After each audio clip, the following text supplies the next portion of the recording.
গেলে কি birth certificate বা জন্ম শংসাপত্র দেখানো বাধ্যতামূলক? সবচেয়ে বড় প্রশ্ন।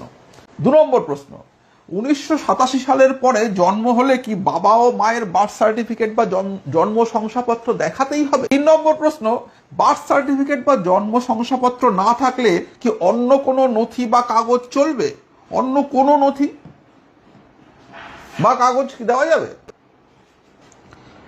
4 নম্বর প্রশ্ন, কাদের কাদের কোনো কাগজপত্রই দেখাতে হবে না? যাদের কোনো কাগজই দেখাতে হবে না তাদের তাহলে কি করতে হবে? 4র্থ প্রশ্ন। 5ম প্রশ্ন, যদি আমার ভোটার কার্ড থাকে কিন্তু আমি কোনো কাগজ দেখাতে না পারি তাহলে কি আমি নাগরিকত্ব হারাবো? এই সমস্ত প্রশ্নের উত্তর এই ভিডিওতে আমি আপনাদের দেব। আর এই ভোটার কার্ড সংশোধন সংক্রান্ত এই ভিডিও দেখার পরে আর কোনো ভিডিও দেখার আপনাদের প্রয়োজন পড়বে না। তাই মন দিয়ে ভিডিওটা দেখে নিন আর এই সংক্রান্ত যাবতীয় প্রশ্নের উত্তর এই ভিডিওতে খুঁজে নিন। চলুন শুরু করা যাক। এই রকমই প্রতিদিনের প্রয়োজনীয় বিভিন্ন তথ্যের ওপর ভিডিও আপনারা পাবেন। তাই এখনো যদি চ্যানেলটাকে সাবস্ক্রাইব না করে থাকেন তাহলে অবশ্যই সাবস্ক্রাইব করে নিন আর বেল আইকনটা ক্লিক করে রাখবেন, যাতে যখনই আমরা এই ধরনের একটা ভিডিও নিয়ে আসব আপনি সঙ্গে সঙ্গে নোটিফিকেশন পান। তাহলে সাবস্ক্রাইব করে নিয়েছেন তো? আপনাদের জন্য এটা একদম ফ্রি, কিন্তু এটা আমরা ভীষণভাবে অনুপ্রাণিত হই। তাই প্লিজ একটু সাবস্ক্রাইব করে রাখুন। প্রশ্নে ফিরি। 1 নম্বর প্রশ্ন কি ছিল? ভোটার তালিকায় নাম বজায় রাখতে গেলে কি বার্থ সার্টিফিকেট বা জন্ম শংসাপত্র দেখানো বাধ্যতামূলক? দেখাতেই হবে? উত্তর হলো না, বাধ্যতামূলক নয়। কেন বাধ্যতামূলক নয়? তার কারণ অনেকগুলো নথির কথা বলা হয়েছে, যার মধ্যে বার্থ সার্টিফিকেট বা জন্ম শংসাপত্র একটা নথি। এটাই দেখাতে হবে এরকম কোনো ব্যাপার নেই। অর্থাৎ বার্থ সার্টিফিকেট দেখাতেই হবে এরকম একটা কথা যেটা বাজারে ঘুরে বেড়াচ্ছে, সেটা সম্পূর্ণ ভুল। আমি কেন ভুল সেইটাতেও আসবো। তাহলে প্রথম প্রশ্নের উত্তর একদম সরাসরি যে না, বাধ্যতামূলক নয়, বার্থ সার্টিফিকেট দেখাতে হবে, দেখাতেই হবে এরকম কোনো কথা বলা নেই। 2 নম্বর প্রশ্ন কি ছিল? 1987 সালের পরে জন্ম হলে কি বাবা ও মায়ের বার্থ সার্টিফিকেট বা যে কোনো একজনের বার্থ সার্টিফিকেট বা জন্ম শংসাপত্র দেখাতে হবে? এরও উত্তর হচ্ছে না, অন্য কাগজ থাকলেও চলবে। কি কি কাগজ আমি পরে আসছি, কিন্তু মনে রাখবেন বা মাথায় রাখবেন, বার্থ সার্টিফিকেট নিজের বা বাবা মায়ের দেখানো কোনো বাধ্যতামূলক নয়। এরপরে আসি 3 নম্বর প্রশ্নে। বার্থ সার্টিফিকেট বা জন্ম শংসাপত্র না থাকলে কি অন্য কোনো নথি বা কাগজ চলবে? উত্তর হলো হ্যাঁ, চলবে। সেই কাগজের লিস্টটা আমি আপনাদের একটু পরেই দেখিয়ে দিচ্ছি, যেগুলো ইলেকশন কমিশন বলে দিয়েছে। এই দেখুন, এই কাগজগুলো ইলেকশন কমিশন বলেছে যে এই বার্থ সার্টিফিকেট যদি নাও থাকে তাহলে এই কাগজগুলো থাকলেও চলবে। প্রথম,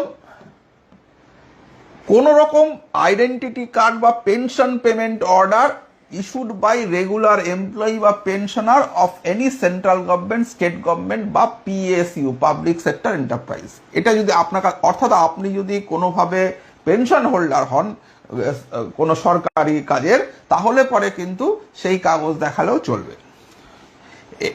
2 নম্বর কি? Any identity card certificate document issued in India by government, local authorities, bank, post office, LIC, PSU ইত্যাদি।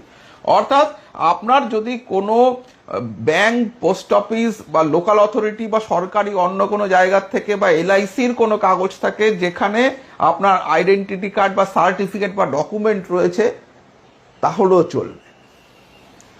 3, যেটা birth certificate issued by the competent authority, যেটা আমরা আগেই বলেছি জন্ম শংসাপত্র, সেটা তো হলে আছে, থাকলে চলবে, না থাকলেও অসুবিধা নেই, এগুলো দিলেও চলবে।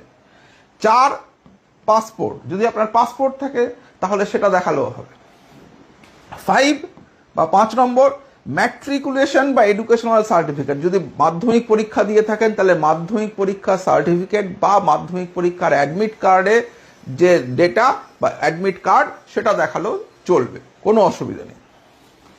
6 number, permanent resident certificate issued by competent state authority. যদি রাজ্য সরকারের তরফ থেকে আপনাদের রেসিডেন্ট সার্টিফিকেট থাকে তাহলে পরেও পার্মানেন্ট রেসিডেন্ট হিসেবে আপনাদের যে সার্টিফিকেট থাকে তাহলে সেটা দেখালেও চলবে।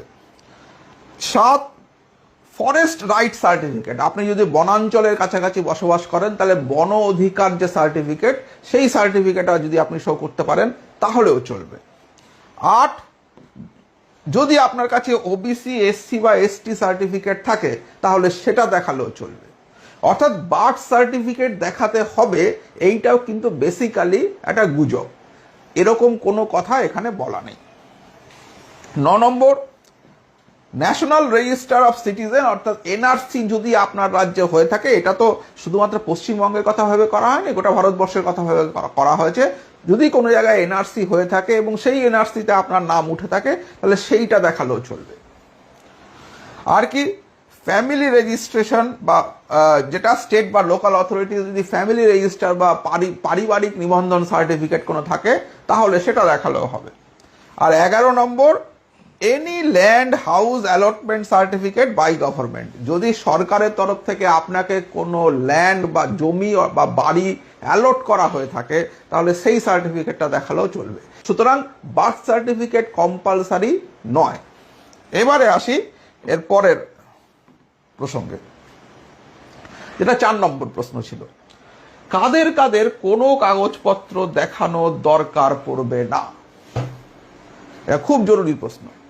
মনে রাখতে হবে যে এই যে স্পেশাল ইন্টেন্সিভ রিভিশন বা যেটাকে আমরা বলছি বিশেষ নিবিড় সংশোধন ভোটার তালিকায়, এইটা শেষবার পশ্চিমবঙ্গে হয়েছিল 2002 সালে। 2002 সালে জানুয়ারি মাসে, অ্যাকচুয়ালি 2001 সাল থেকে শুরু হয়েছিল, 2002 সালে জানুয়ারি মাসে এই তালিকা প্রকাশ করা হয়। এখন এই 2002 সালের, যেটা বিহারের ক্ষেত্রে 2003, পশ্চিমবঙ্গের ক্ষেত্রে 2002 সালে যদি ওই ভোটার তালিকায় আপনার নাম থেকে থাকে তাহলে ইলেকশন কমিশন প্রথমে বলেছিল সবাইকেই দেখাতে হবে। এখন নতুন আপডেটেড নোটিশ বলছে যে আগের যে বিশেষ নিবিড় সংশোধনের ভোটার তালিকা হয়েছিল সেই তালিকায় যদি আপনার নাম থেকে থাকে তাহলে পরে আপনার কোনো কাগজপত্র আর দেখাতে হবে না। অর্থাৎ ভিত্তিবর্ষ বা বেস পিরিয়ড ধরা হবে এর আগের যে স্পেশাল ইন্টেন্সিভ রিভিশনের পরে যে ইলেকট্রাল রোলটা পাবলিশ করা হয়েছিল সেই ইলেকট্রাল রোলটাকে। অর্থাৎ 2002 সালে, ভালো করে ওয়েস্ট বেঙ্গলের ক্ষেত্রে এটা হচ্ছে 2002, এটা কোনো জায়গায় আপনাকে কেউ বলছে না, সবাই বিহার বিহার করছে। পশ্চিমবঙ্গের ক্ষেত্রে কিন্তু এটা 2002। এই 2002 সালে যদি যে ইলেকট্রাল রোল পাবলিশ করা হয়েছিল সেই ইলেকট্রাল রোলে যদি আপনার নাম থেকে থাকে তাহলে আপনাকে কোনো কাগজপত্র দেখাতে হবে না, দেখানোর দরকার পড়বে না। তাদের কি করতে হবে? তাদের শুধু যে ফর্মটা দেওয়া হবে সেই ফর্মটা ফিল আপ করে দিতে হবে। ফর্মের হিসেবে আমি পরে আসছি। এই ফর্ম কিন্তু আপনাদের যে বুথ লেভেল অফিসার রয়েছেন অর্থাৎ বিএলও রয়েছেন তারা আপনাদের কাছে এই ফর্ম নিয়ে যাবে। প্রত্যেক ভোটারের কাছে এই ফর্ম যাবে বাড়িতে এবং তারা এই ফর্ম ফিল আপ করে দিলেই হবে, তাদেরকে কোনো কাগজপত্র দেখাতে হবে না। ফর্মে কি আছে সেটা আমি আসছি, তার আগে 5 নম্বর প্রশ্নটা দেখে নিই। যদি আমার ভোটার কার্ড থাকে কিন্তু আমি কোনো কাগজ দেখাতে না পারি তাহলে কি আমি নাগরিকত্ব হারাবো? উত্তর হচ্ছে হ্যাঁ, সেই সম্ভাবনা আছে। কিন্তু আপনার ভোটার কার্ড যেটা আছে সেটা যদি 2002 সালের আগেই ইস্যু হয়ে গিয়ে থাকে, 2002 এর আগে যদি ইস্যু হয়ে গিয়ে থাকে তাহলে কিন্তু আপনার আর কোনো কাগজপত্র দেখানোর দরকার নেই। কিন্তু যদি 2002 এর পরে আপনার ভোটার তালিকায় নাম ওঠে, অর্থাৎ এর আগের যে রিভিশন, এটা এক একটা রাজ্যের জন্য এক এক রকম হবে। পশ্চিমবঙ্গের ক্ষেত্রে এটা 2002 এ হয়েছিল। সুতরাং 2002 এর আগে যদি আপনার কাছে আপনার ভোটার তালিকায় নাম থাকে এবং আপনার যদি ভোটার কার্ড থাকে তাহলে আপনি যদি আর কোনো কাগজ নাও দেখাতে পারেন তাহলেও কোনো অসুবিধা নেই। কিন্তু 2002 এর পরে অর্থাৎ 2003, 4, 5, 6 এই সময়ে যদি আপনার ভোটার কার্ড হয়ে থাকে, বা 2020, 22, 23, 24, 25 যে সময় হোক না কেন, তাহলে কিন্তু আপনাকে কাগজপত্র দেখাতে হবে। এবং যদি আপনি না দেখাতে পারেন, সেই ক্ষেত্রে আপনার নাগরিকত্ব হারানোর সম্ভাবনা আছে। হবেই এরকম কোনো কথা নেই, কারণ